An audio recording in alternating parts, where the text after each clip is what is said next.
ओम नमो भगवते वासुदेवाय नमो नमः। भक्तों, आप सभी का स्वागत है आपके अपने चैनल पर संदीप भक्ति ज्ञान गंगा में। भक्तों, आज की इस वीडियो में हम जानने वाले हैं वरुथनी एकादशी की व्रत कथा या कहानी। तो देखिए, हमें यह जो पूजन करना होता है ये सुबह के समय भी करना होता है, शाम के समय भी चौकी लगा करके इस तरह से पूजन किया जाता है। और जैसे ही हमारी पूजा संपूर्ण हो जाती है तो यहीं पर बैठ करके हमें कथा या कहानी सुननी होती है। कथा कभी भी खाली हाथ नहीं सुनी जाती है, तो आप अपने सीधे हाथ में तीली ले लें और पुष्प ले लें, उसके बाद ही हमें ये कथा सुननी है। तो भक्तों, जो व्यक्ति व्रत रखते हैं उन्हें कथा अनिवार्य रूप से सुननी चाहिए। यदि व्रत भी नहीं कर रहे हैं तब भी आपको कथा सुननी चाहिए। इससे अन्य जो है शुभ फलों की भी प्राप्ति होती है।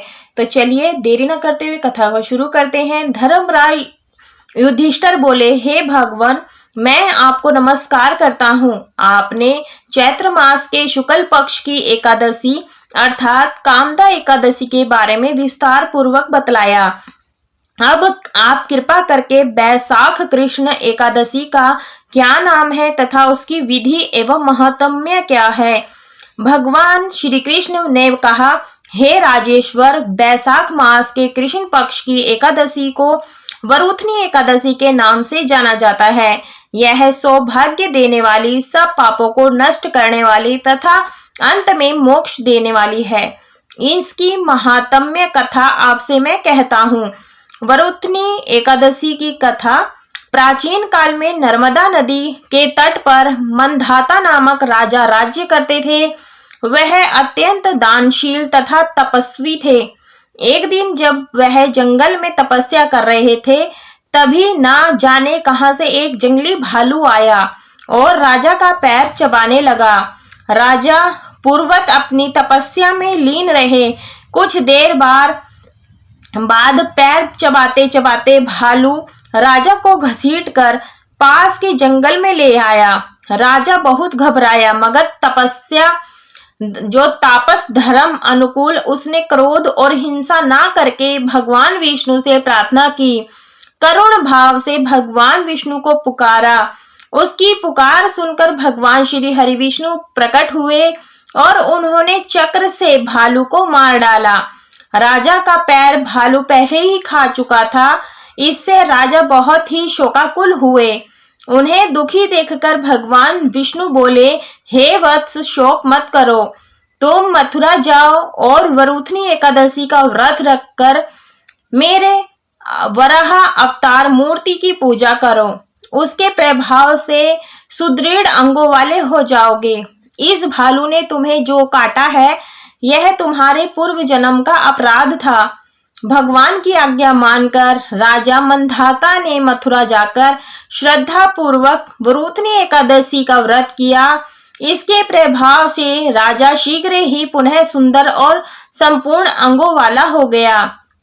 इसी एकादशी के प्रभाव से राजा मंधाता स्वर्ग में गए थे।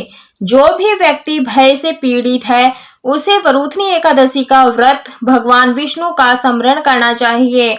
इस व्रत को करने से समस्त पापों का नाश होकर मोक्ष की प्राप्ति होती है।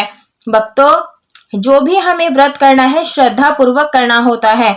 व्रत वाले दिन जुआ नहीं खेलना चाहिए। उस दिन पान खाना, दातुन करना, दूसरे की निंदा करना तथा चुगली करना एवं पापी मनुष्यों के साथ बातचीत सब त्याग देना चाहिए। उस दिन क्रोध, मिथ्या भाषण का त्याग करना चाहिए। इस व्रत में नमक, तेल अथवा अन्न वर्जित है। हे राजन, जो मनुष्य विधिवत इस एकादशी को करते हैं उसको स्वर्ग की प्राप्ति होती है। अतः मनुष्य को पापों से डरना चाहिए। इस व्रत के महात्म्य को पढ़ने से 1000 गोदान का फल मिलता है। इसका फल गंगा स्नान के फल से भी अधिक होता है। बोलिए भगवान विष्णु भगवान की जय, माता महालक्ष्मी की जय। भक्तों, उसके बाद में हमें यहीं पर गणेश जी की, विनायक जी की कथा या कहानी सुननी होती है। तो मैं गणेश जी की जो कथा होती है वो मेरे चैनल पर पहले से ही है, आप कथा सुन सकते हैं। उसका लिंक हो सकेगा मैं डिस्क्रिप्शन में डाल दूंगी। और भक्तों, उसके बाद में जैसे हमारी पूजा संपूर्ण हो जाती है, कथा संपूर्ण हो जाती है, अक्षत पुष्प भगवान के चरणों में छोड़ देंगे और क्षमा प्रार्थना मांग लेंगे। पूजा में रही कोई भी गलती हो उससे हमें क्षमा प्रार्थना मांग लेनी चाहिए। और उसके बाद में हमें यहाँ पर करनी होती है कपूर से आरती, तो आप आरती जरूर से कर लें। पूजा में रही कोई भी भूल चूक गलती हो गई तो क्षमा प्रार्थना जरूर से मांग लें। आई होप आपको यह वृथनी एकादशी की कहानी कथा पसंद आई होगी। गीत पसंद आई है तो वीडियो को लाइक कीजिएगा, ज़्यादा से ज़्यादा शेयर कीजिएगा। चैनल पर नए हैं चैनल को सब्सक्राइब जरूर से कर लीजिएगा ताकि आने वाली वीडियोस की नोटिफिकेशन आप सभी को सबसे पहले मिल सके। और कमेंट बॉक्स में विष्णु भगवान की जय अवश्य रूप से लिखिएगा। पूरा वीडियो देखने के लिए आप सभी का बहुत बहुत धन्यवाद।